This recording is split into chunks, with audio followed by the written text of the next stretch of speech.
Welcome to Royal Roads University. Woo! That's great, that's good. So, as you know, my name is Jeffrey Bird. I'm acting director here at the School of Tourism Hospitality Management, and this afternoon we're going to engage in a panel discussion with questions from the audience. And we're looking to explore a pretty straightforward question, but we want to go into a bit of depth on this. And I'm going to show you how we're going to approach this in a second. But first, I want to introduce our board, or our panel discussion members here.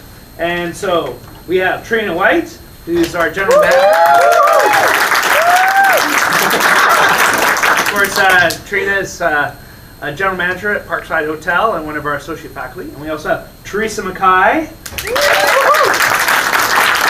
Theresa MacKay is also one of the faculty you'll meet next term. She'll be teaching the marketing course, and she's executive director for the BC Museums Association. So she's bringing in another perspective into our discussion. And last but certainly not least is Dr. Eugene Thomlinson. Fantastic.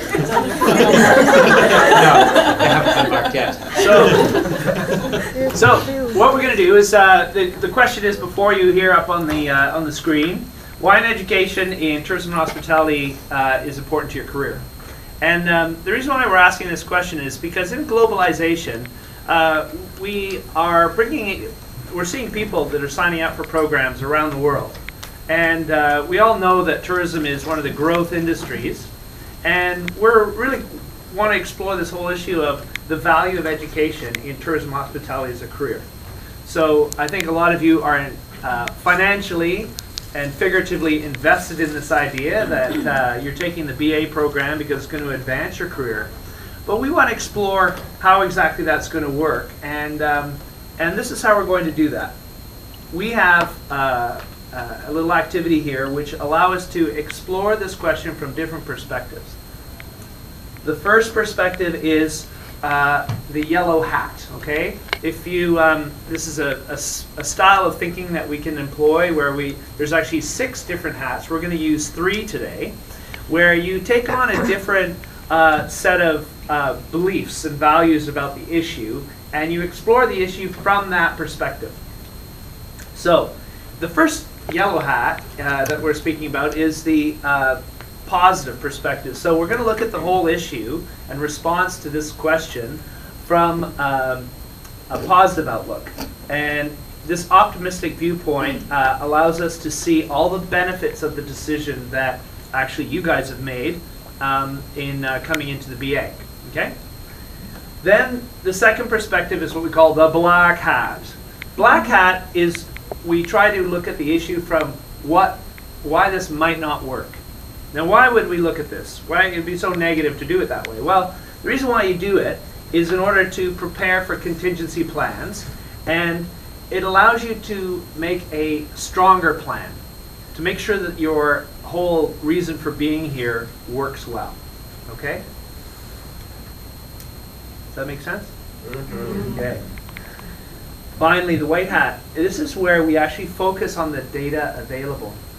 A lot of times when we respond to questions, we use a lot of emotion and gut, right? That's important. You gotta listen to your gut sometimes. But also you have to look at the evidence. And so we're going to ask our panel people to speak about evidence they know about and present that side of it. Okay? And finally, we're going to ask for their final opinion. And that is where they're free to offer their own perspective, free of any hats. Okay? And I've asked them to come up with keys to maximizing the education benefit to your career. Okay, so what are some of the keys? We can't just see it as, yes, education is beneficial. The question becomes more, to what extent and how can we maximize the benefit? Really, that's where we're going on this. So, I'm going to just offer a quick overview of what I think is important about education in terms of the career, and then we're going to turn it over to the panel and go through these different hats. So here's an image of me in my funny hat. that you'll see when you cross the stage at convocation in a year's time. And these are students from the MA program that have done the program. They've completed it, they're content, and they're on their career journey. So when I am asked why study tourism and hospitality, these are the three broad reasons that I give. The first one is the growing complexity of the industry. There once was a time when you did not need education to succeed in tourism and hospitality. It was typically small operations, mom and dad operations, and it was really quite a straightforward summer season. But that's changed. The industry has become quite complex for a number of reasons. One, growing competitiveness globally. And I'm not going to go into huge detail because I'm going to let these guys focus on it. But we have every destination is competing for tourists. But the other side of it is the tourists themselves is more and more sophisticated. You have all traveled. And so when you go to a place, you have a greater expectation of what the food will be like, the experience you're going to have. So people's overall expectation has increased. Okay, so you got two forces there: the industry competition and then the visitor expectation. Another view might be related to professional progression. People simply need to have a credential to advance their careers. I'm going to let the group speak to that. I think the third one that is sometimes overlooked but really is significant is personal fulfillment. Tourism can be seen as a bit of a way of life, right? It allows you to enjoy things that are a really important part of your well-being and where you want to live and how you want to do your job, right? So for a lot of people, the decision is about the life they want to lead as much as about the career that they want to have. Right? So I'm going to let the panel extrapolate on some of those ideas too. So those are three broad perspectives that I would suggest are of interest here. But let's turn back here, and we're going to open it up to the panel. I'm going to ask the panel to speak for, let's say, 2 minutes each or so to each question, and then we'll see where we're at. Okay? So who would like to go first? Okay, so the yellow hat view is thinking positively about the whole thing of the benefit of education to your career in tourism and hospitality. So why is it such a great thing? Eugene. Sure. There's lots of possible, I guess, answers to that sort of thing. Lots of reasons why you guys made that choice to come here. One of the things that I like to talk about is just all of the networking that you guys are able to make when you're here, especially with this size of group. You know, you never know down the road which of you are going to be in what positions, where you're going to be.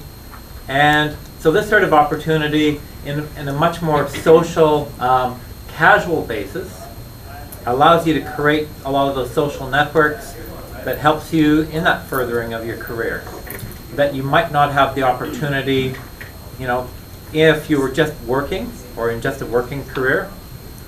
The other thing that I like to talk about with education, or why you might get into education, is just it really opens your mind. When you're only working in one establishment or one organization, you get to get the views and the perspectives and that sort of industry point of view. But the minute you start, you know, situation like this, lots of different classes, exposure to different instructors, different students, it really starts to open your mind to what's possible out there. You know, the areas that you could be in when you're in tourism. Like, for example, today, listening to Jeff and talking about things like, you know, you could be in museums, which you might not have thought of before. That was great.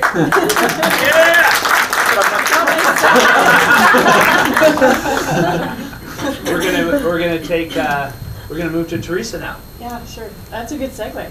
The museum part of Museum? it. Yeah. Ah, didn't even plan that. I know. To me, it's about. I really like what you said, and to me, it's about two things. One is I always like to think of it as being a relatively safe environment and a relatively open environment. So you can come in here and you can make those mistakes, try things out, try something that's new, and you are in a relatively safe environment here to become that new person that you're going to become. The other part of that is the uncomfortableness that you feel.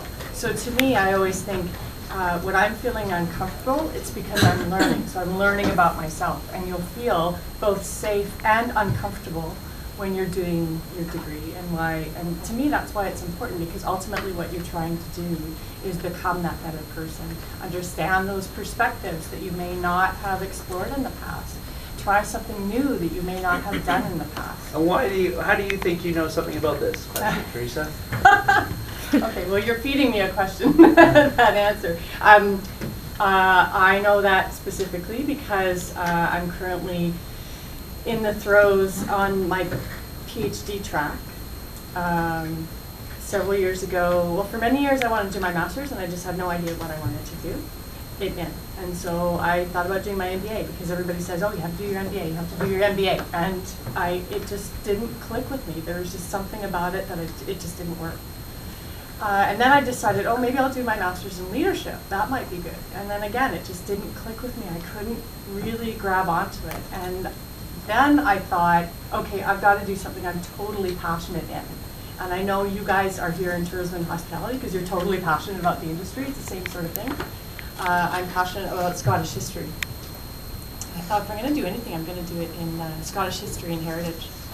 And that's what I decided to do.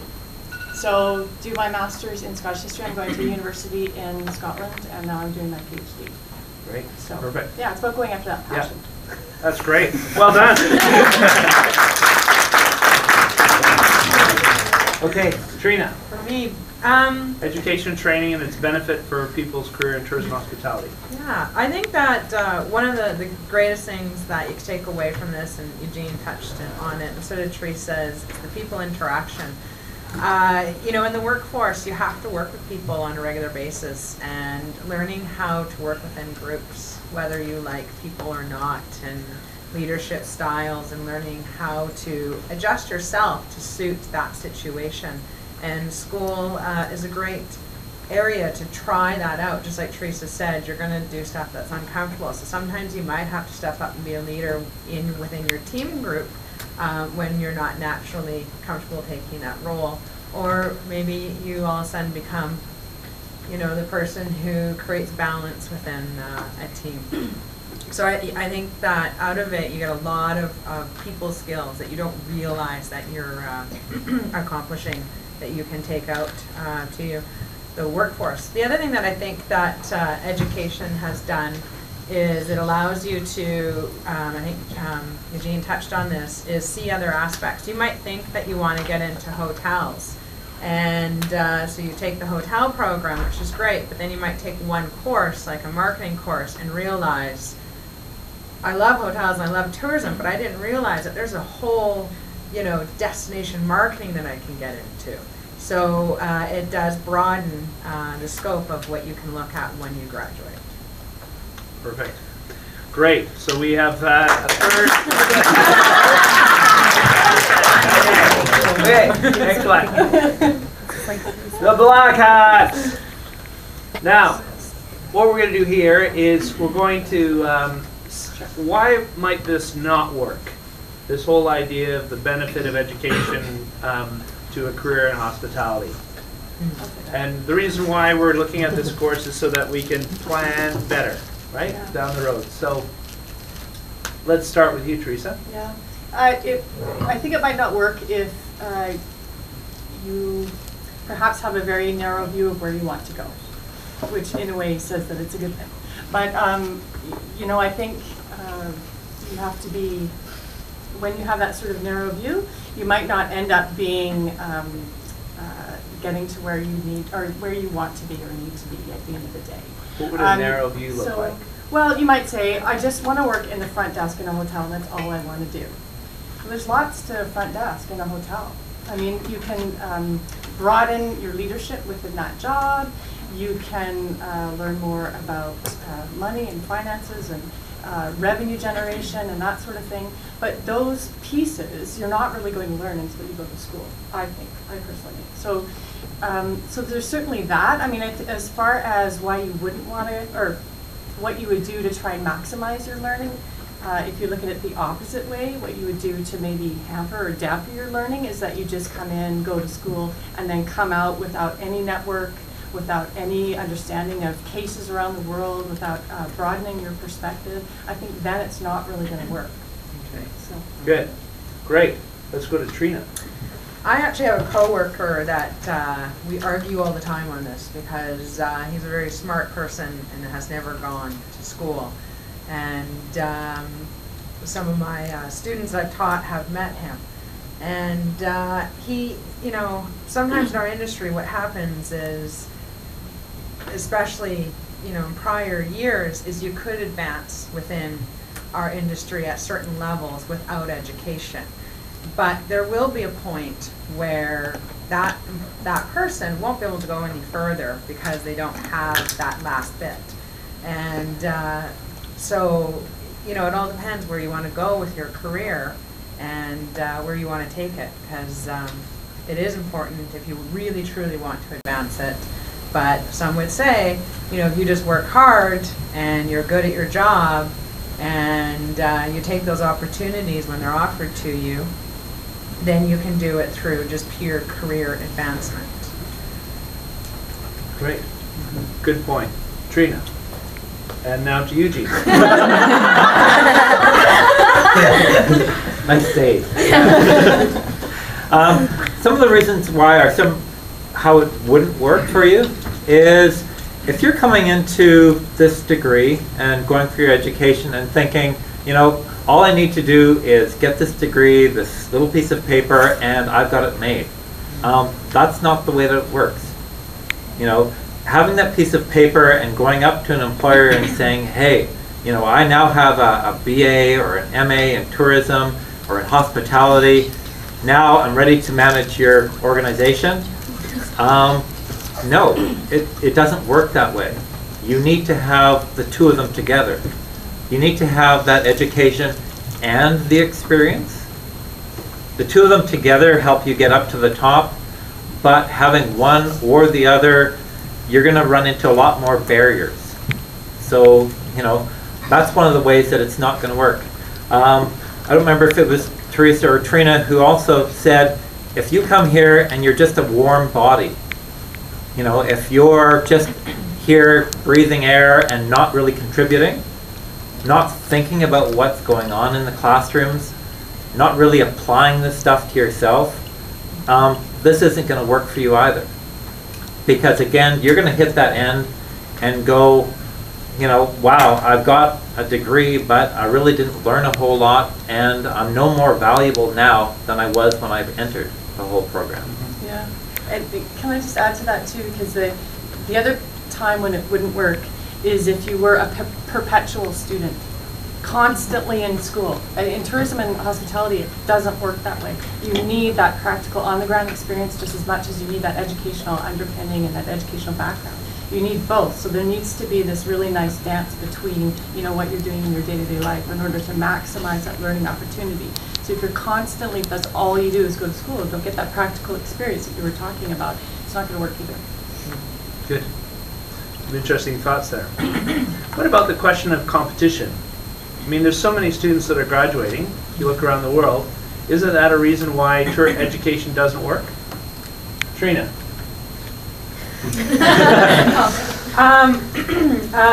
In some areas, I definitely see that. A friend of mine is living in China, and she has a diploma, and she can't get a job because everyone around her is graduating with their masters.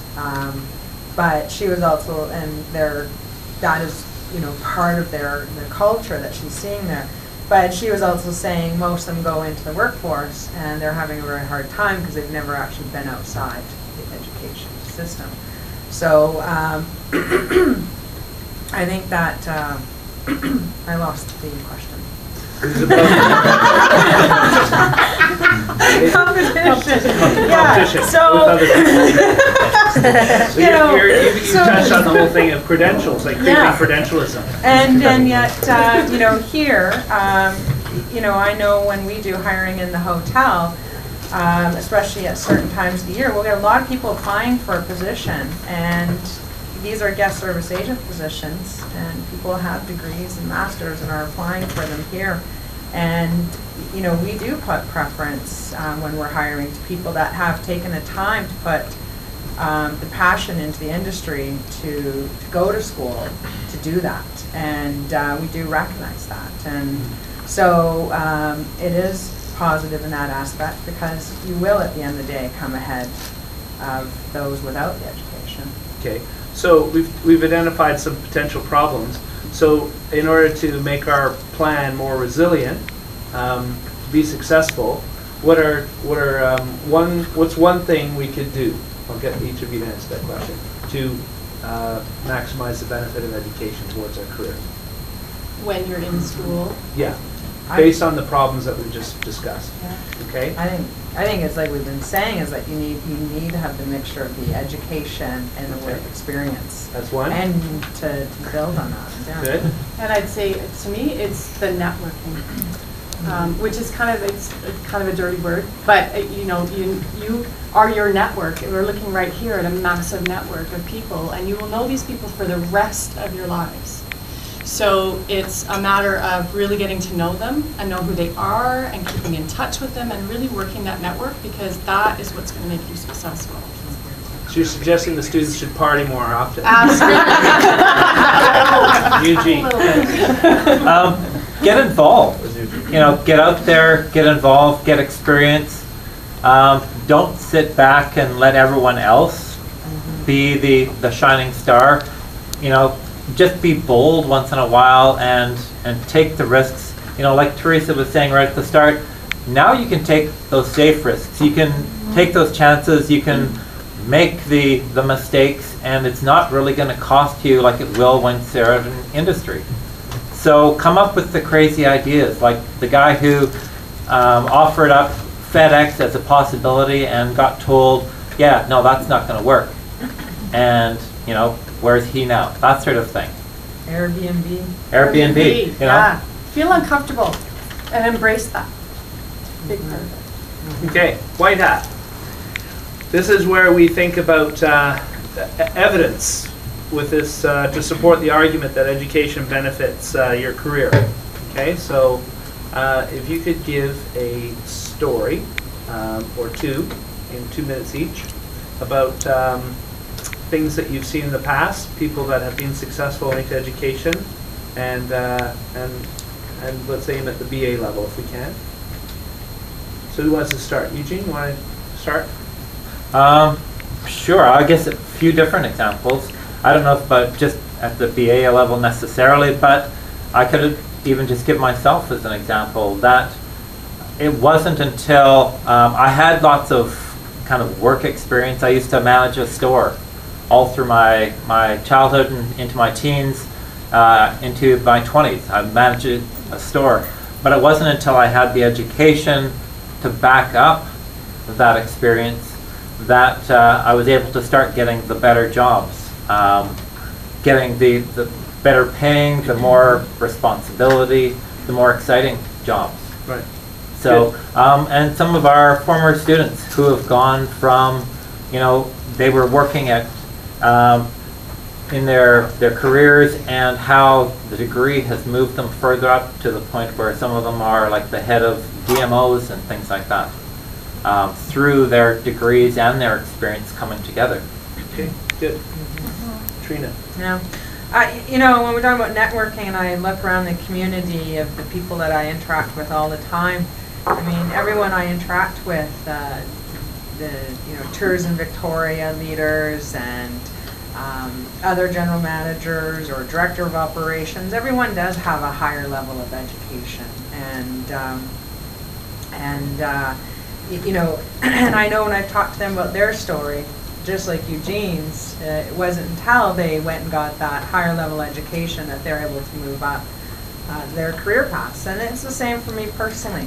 I you know, had capped at director of operations for a number of years with a diploma and a degree, and I couldn't quite push it further. And when I started my master's, that's when opportunities, further career opportunities happened, and even led to me being here at Royal Roads. So that has been a huge opportunity for me, and I see it surrounding me all the time. Yeah, and I would, yeah, I totally agree with you. And if I could just talk about museums for just a sec, because that's the background that I come from. And just to say that, you know, within museums themselves, a lot of people think that they're just items in a dusty little box that we kind of go visit, and it's all about the past and, you know, snore. And museums are not like that. They're very much drivers of the creative economy. They are all about digital. They're all about global. I mean, there is not a you know, quote unquote world-class city out there that doesn't have certain anchors. One of them being a museum, one of them being a gallery, which in my world is also called a museum. Another one, you know, and also having opera and symphony. Those are, in my opinion, anyways, the four anchors that create that, or are indicators of an international, healthy city. And so museums are much more than these little, you know, dusty little places that we go and visit the past to. And as a result, there is so much that goes on within them that are driven, or those pieces are driven by the education that you have. And if you're not quite sure what museums require, you just have to think of universities. Universities and museums are very similar. A lot of people in museums have PhDs. Those people that are running international museums all around the world are minimum masters, if not PhD. So, you know, if you're ever at all interested in the heritage side of things, the museum side of things, that's an indication right there that the education is really key in that sector. Well, and the other side that we've seen also with the education is opening opportunities for consulting. You know, like it or not, having that degree and those set certification does give you a bit of credibility. And there are definitely opportunities and positions out there that your work as a consultant is partly based on your degree and the education that backs you up, that you've already shown that you know how to do things and you know how to do them up to a certain standard. So it, again, all of these sorts of things kind of pile on and open up other opportunities in different directions you can go. Okay. I'm going to open it up to the floor now. I'm going to take any questions you have on this particular topic, and you can take any of these stances if you want, be the positive perspective, the negative one, or evidence-based, or any other type of question you want to ask about this particular topic. I have actually one question. Like me personally, I'm a huge fan of hospitality degree, like and things like that. But just recently, I read an article. I'm not sure if it was either in Times or Guardian, and the article was saying that 10 tops useless degrees, and hospitality was number 3. So I'm just asking you, like, why, like, do you any ideas why, like, people might have the perception of, like, this degree might be useful or something, like useless or something? No, not useful, useless. Yeah. And I was like, so that's like, a great why? question. So I have to repeat the question for the mic. So the question is that there's a perception that certain degrees aren't as useful as others, and hospitality is seen as one of those degrees that isn't as useful or even seen as useless. Number 1 was arts, number 2 was music, and number 3 was hospitality. And I was like, why? Because the person who wrote that report doesn't have a degree. I mean, it's, yeah, so we could talk about the data sets behind that or whatever, but if I can kind of jump in and just answer, I think we have an issue in our industry, in tourism and hospitality as a whole, that they don't necessarily see the value in that. But I can tell you, every student that walks out of here, that walks and graduates from here, will tell you that it was money more than well spent. So, you know, you just have to experience that. And I'm going to also chime in too, is that a lot of times, traditionally, people look at our industry as being a trade, like a carpenter. You go to bartending school. You take a quick course in customer service. They don't actually realize that it's a lot more complex, like Jeff was saying earlier, than the traditional trade. And so I think a lot of it is that, you know, people aren't quite caught up to what the industry actually is. Well, and it's also that whole thing about being competitive, and that, yes, in the past, you might have been able to work your way up the ranks without any degrees or anything, but as things get more competitive, if you want to get further up into the managerial or higher upper positions, you need that degree, especially with the amount of investment and the size of the industry now. You know, as you said, to begin with, you know, it used to be a mom and pop thing where investment was small, but it's a huge industry now with, you know, billions invested. Companies are now looking for that professionalism and looking for, you know, hey, this is an important thing. We need somebody who's qualified to run it. Now, it's a good question that you asked that, because you could have a useless degree, and so that would be under the black hat. And what we always need to do is how to make sure that the degree is as useful as possible. Like I was frustrated with this article, like, because like I didn't understand, like they were saying that their research were based on the people they surveyed, and I was like, whoa, wait, okay, hospitality industry is contributing 10% of the world GDP in 2013, which is trillions and trillions of dollars. Why? It's useless. Like people who are getting like as Eugene mentioned, it's huge investment. Like $1 billion invested in the properties every day, every week, every month, and like I just don't understand like why people think that it's useless. It's a universal degree. From the as all of you mentioned, you can go to marketing, you can go to consulting, you can go like to the entrepreneurial side of the business. You can do whatever you want basically. Like it's a universal degree. So why didn't take advantage of it and use it? Yeah. Matt had a question. Now, kind of in relation to Eugene's there, with the aging population and then the younger kids like ourselves coming into the workforce with these hospitality degrees, what do you think the biggest challenge is working with people who have done that job for years and years and who have the experience, and then being managed by a younger generation like ourselves? How do you think a generation like ours would have to combat that to gain their respect, trust, and show them that we know what we're doing, but we also have the experience to substantiate our degree as well? Okay, that's great. So I'll repeat the question. It was about going into the workplace and taking over management positions where you're actually supervising or managing people that are older than you, and bringing in new ideas and new ways of doing things. How does that? What do you think the biggest challenges are? How do we overcome challenges while working with people who might kind of? And how do we overcome challenges in that whole scenario? Do you want to start with that? I'll start with that, because I definitely have been managing for a long time and managing people that are older than me. And what I talked earlier about, when you're in the classroom and you're learning how to work with people, those are the skills that you're going to take and you're going to apply out there to those type of scenarios.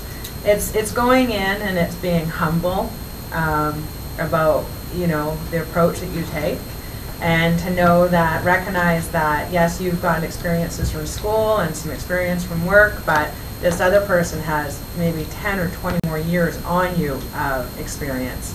So just learning to just be humble and to use those skills that you learned in school about team dynamics, and to take that and you can make it work. And at the end of the day, if you're a hard worker and you know what you're doing, people will look up to you. It doesn't matter about age at the end of the day.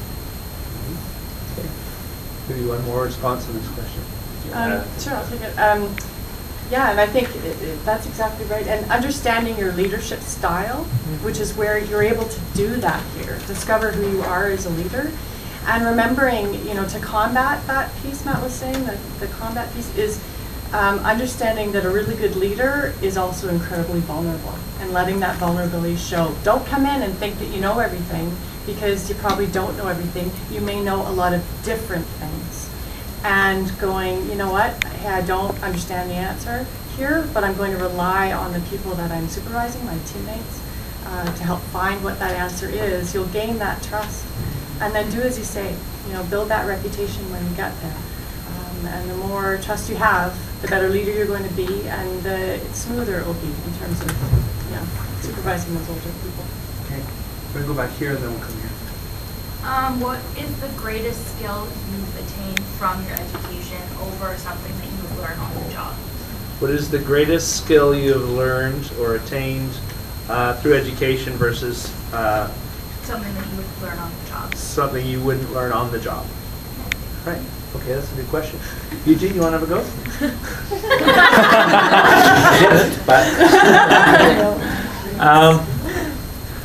Probably the whole about the dynamics, the team dynamics and working with different people. I probably have been exposed to a broader range of people through education than I ever would have in any one industry that I worked in. You know, I worked with Parks Canada, I worked with the Canadian Tourism Commission, but, well, I guess in my case right now, you know, working with you guys as a class is a much broader experience, much broader level of backgrounds, and where you come from and your skills and your experiences and the countries you come from and the different cultures. I get, you know, a learning every day coming and just dealing with all of you guys and all the team dynamics and things that Still says dealing with, guys. so yeah, no, that's the sort of thing that you don't learn as much on the job, that you don't learn when you're just at one particular organization. Okay. So You want to take? Yeah, you got an awe. You know, for me, what I took away from my years of schooling that I feel that I wouldn't have learned in the workplace was that, you know, in the workplace you do a lot of training and it's very specific in areas, but like we've been saying, is in the school aspect, you can try new things and figure out where your successes might be and what works. And I know for me personally, and I joke with Jeff about this, is that, you know, my writing skills actually, work doesn't teach you how to write. So, you know, sure I don't use APA at the hotel. But I have to say that over the years of all the schooling that I have done, when I do have to put that argument together of why I want to drop, you know, $500,000 on a restaurant, I can really make a clear case for what, you know, my reasonings. So you're a good arguer now. Mm-hmm. I'd like to add one too. I think ideas, the capacity to absorb ideas, and I think that's what happens when you go into higher learning. Is you are rewiring your mind. You're exposing yourself to new ideas. You're challenging your brain. I always remember someone laughing at me when I said my brain was tired one time when I was doing my master's degree, and they couldn't understand what I was talking about. But in fact, you know, when you're thinking all the time and you're using this amazing thing called your mind at a fraction of its capacity. And when you're in the education setting, you're really able to challenge yourself. And this is such a unique opportunity in one's life. So you don't have this opportunity too many times. So you need to grasp it and try to maximize it and take from it this ability to learn, right? So you go forward and you're able to learn in a way that you can't necessarily pick up off the street. The question in the back. Yeah, I just have one question. There was talks about dynamic and networking and the significance of education in that regard. My question to you is, how do you see Royal Roads? We have a cohort, relatively small, intimate classroom. compared to other universities. Within 5 years from now, as a business, does Royal Roads look to still continue sort of the same format, or are you looking at expanding the program to a larger size? And how will that be able to captivate the intimacy of that is being exampled within the organization now? That's a really important question. And yeah. Sure. Because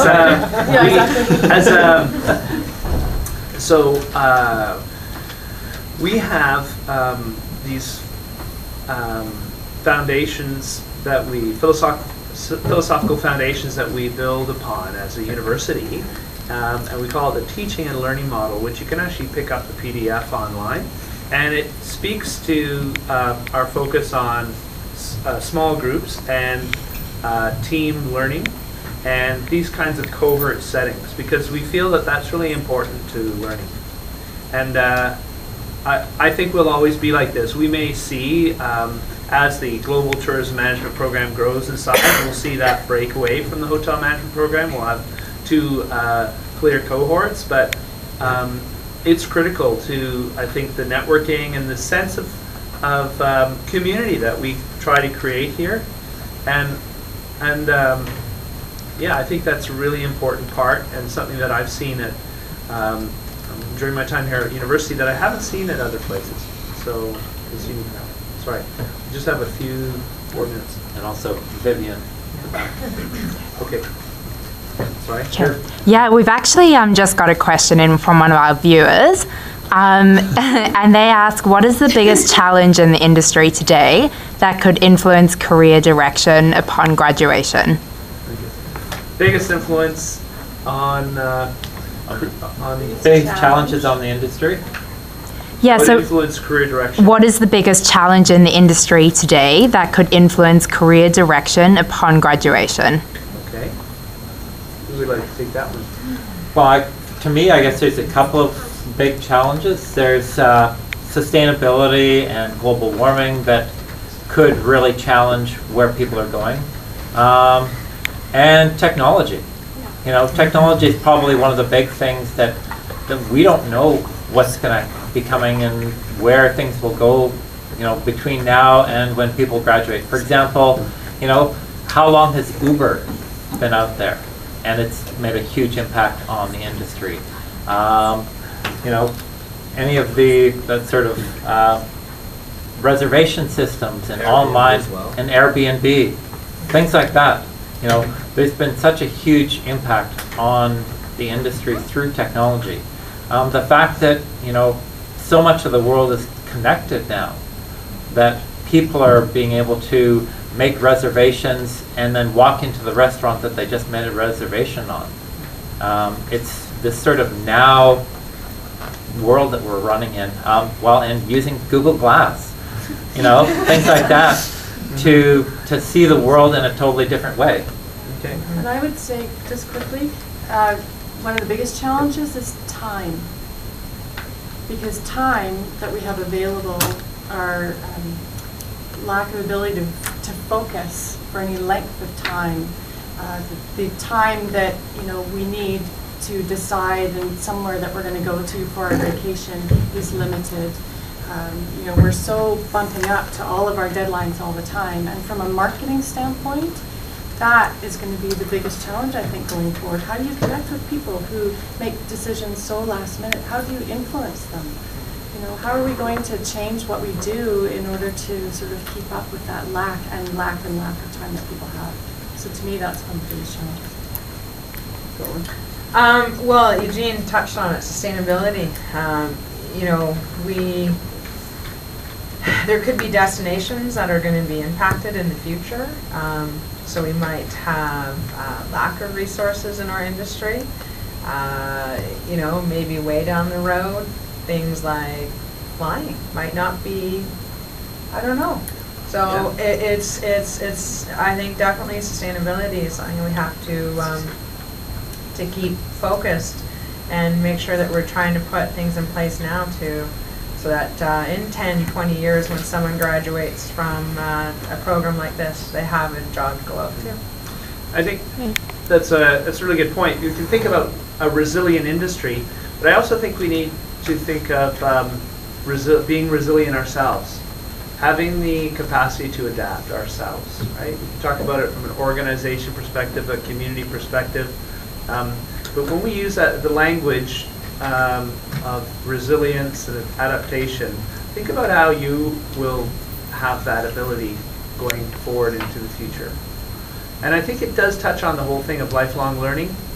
All these things that are changing, they can be mastered, they can be addressed, and I think it's just to recognize that you always have to be linked somehow to education. There's a question at the back. If there's not enough Yeah. time, that's okay. Yeah?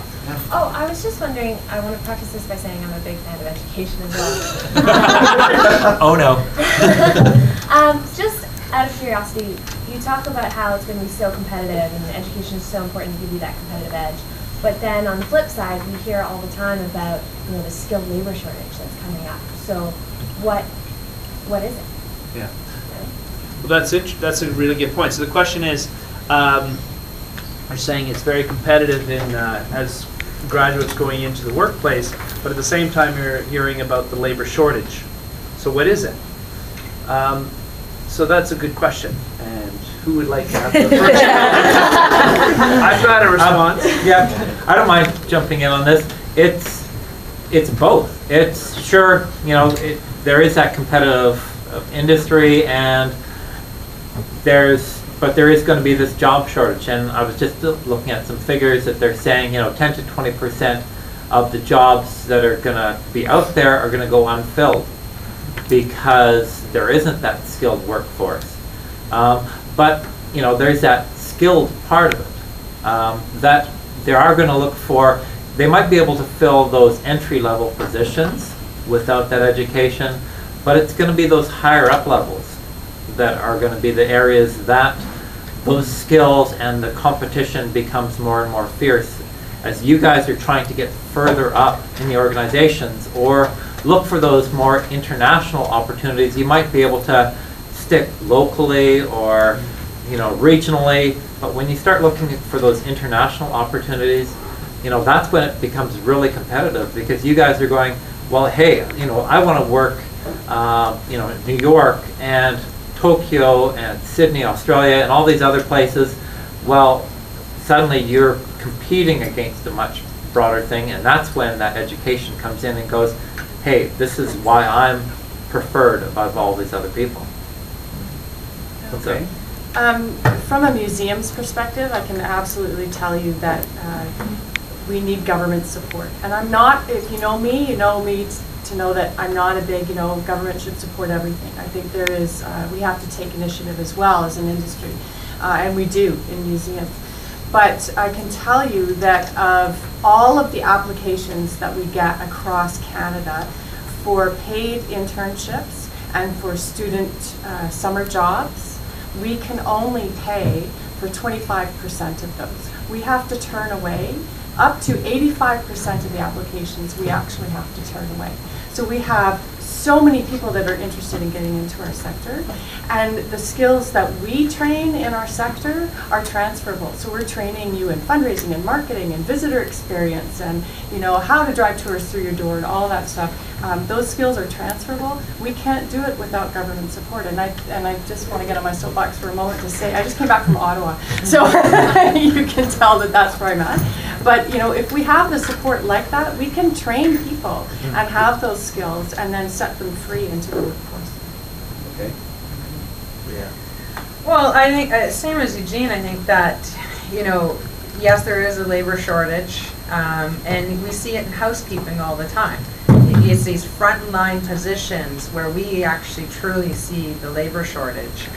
And when it comes to the management positions, a lot of companies probably take the stance that they'd rather let the position go unfilled and wait for that right person to come than to have not the right person, because it's can be a lot more detrimental in the long run for a company to not hire the right person. So if you do have the education, you know, that's going to be another benefit when those baby boomers start retiring and traveling like they plan to.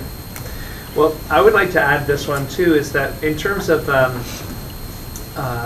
the labor market challenges of positions going unfilled, I think that's one of the secrets here, is to actually look at areas, some of the rural areas, for example, seem to have the greatest challenge in terms of filling places. So highly competitive in urban settings, rural settings less competitive, and actually positions going unfilled. So we're actually, that's the big challenge I think you're seeing in a lot of areas around the world. So so Time for one we more, have apparently. one more question. All right, bringing it back to the tourism hospitality degree program that we're all here trying to enjoy.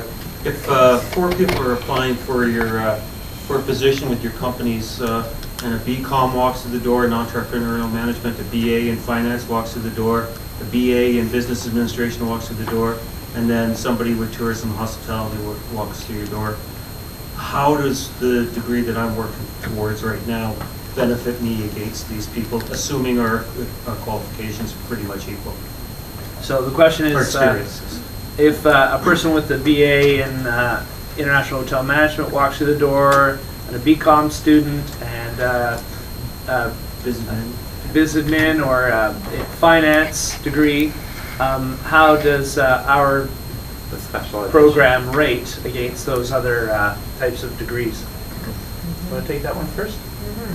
I mean, if I was in a position where I had 4 equal candidates, like you described, with their different specialties, and I'm hiring in the tourism industry, I mean, our industry is based on people skills, so one, I'm going to wonder, is the person with a degree in finance going to have people skills?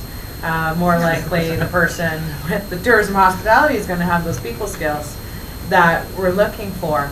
And, you know, again, I think I've said this earlier, is that, you know, the person that took the time to actually get their education in the industry that they're seeking, to me, is someone that shows passion, and that's who I'll be looking for. Yeah, you definitely want that bought in. That's what you're talking about, right? You definitely want that person to be excited about the industry. And I think, you know, you learn about things like visitor experience in tourism and hospitality, and you don't get that in finance or BCom. So I need someone who understands that entirely, and other aspects of it. But that relevance for the industry is going to be really key. So I'd hire the tourism person for sure.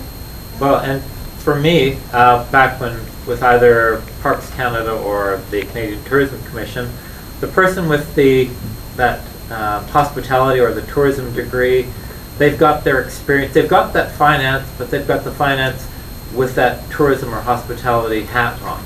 Or they've got the marketing, but with that tourism and hospitality hat on.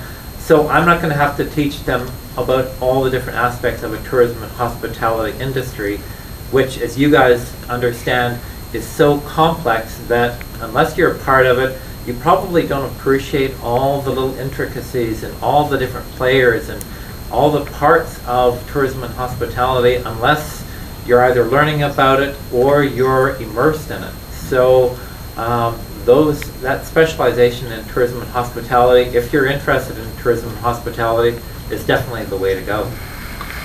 And I would say finally on that particular question is each program creates a different kind of person. It attracts a different kind of person, and it creates a different kind of person. And I think we just need to be mindful of what kind of person we want to be, right? And we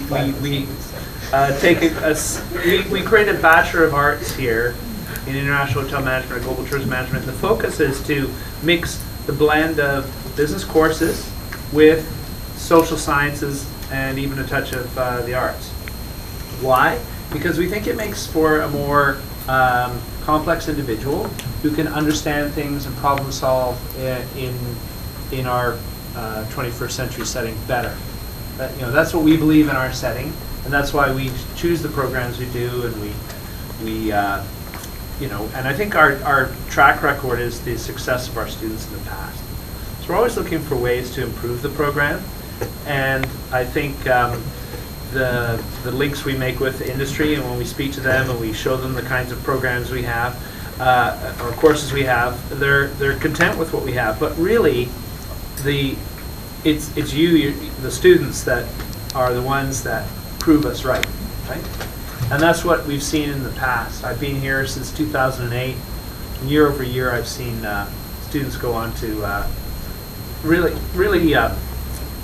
great success that I'm very proud of. So we have, I think, just a few minutes to wrap up. And so I'm going to give you 1 minute each to respond to your keys to maximizing education benefit to the career. Keeping in mind some of these great questions that we've had. Okay, 1 minute each. Okay? Who wants to go first? Trina. Okay. I think that the key, and it's been key for me. So it's worked. So this is my key to success, is that education is ongoing, and that it's good to take it in building blocks. You know, go do some education, then get out and work, and then go do some education, and then get out and work, and keep building on that, and see where it takes you. But you know, I plan to go back to school again myself. I was just telling Jeff not long ago what my next thing on the horizon is, and I plan to keep going down that path. My advice would be, when you're in that sort of bubble of education, you're in that safe environment, that uncomfortable environment, is to take the time. So I think, you know, and you know what it's like, you're in the middle of term and you've got 50 assignments and 10 presentations and you've got a ton of team meetings and it's just total chaos, right? It can be chaotic. You have all these deadlines. Take a moment, just take a moment to breathe for a sec and go, what is it about what I'm studying right now do I really enjoy? And explore that a bit. You have to force yourself and remind yourself to take the time, and I think you'll enjoy it much more. It'll become less about deadlines and more about your experience. And I'd say that one of the keys would be take the time to get to know each other, and get to know each other outside of the class. And you know, as Jeff was kind of joking around earlier, you know, going out and partying with each other and doing things together. But that'll be some of the networking, the stuff that we can't teach you, but that's all part of your education experience while you're here. So, you know, maybe you've got a group meeting, but combine that group meeting with, you know, a pizza night or something like that, so that you get that sort of personal and the education stuff done at the same time. And it'll all help you in the end. Okay. So what I would suggest to maximize your education, one thing I always find is that the time flies by so quickly, and there's some great ideas here about savoring the moment, those kinds of things. I would also say to link with your faculty more and to try to figure out what else you can learn from them. You know, outside of class, you'll go visiting offices and that kind of thing. Go to the library. Yeah. Get out of books. I know it's old school. But there's a whole there's a whole thing about, you know, as I say, it's a unique experience to be a student. And you know, it's a privilege, right? And there's people here that are dedicated to your learning, and there's and it's, be it us as faculty or the library and all these services. So try to maximize those as much as possible, and I think you can't go wrong. So on that note, I think I'll say thank you to our panel, and we'll say so long for today. And thank you to these guys. And thank you for your.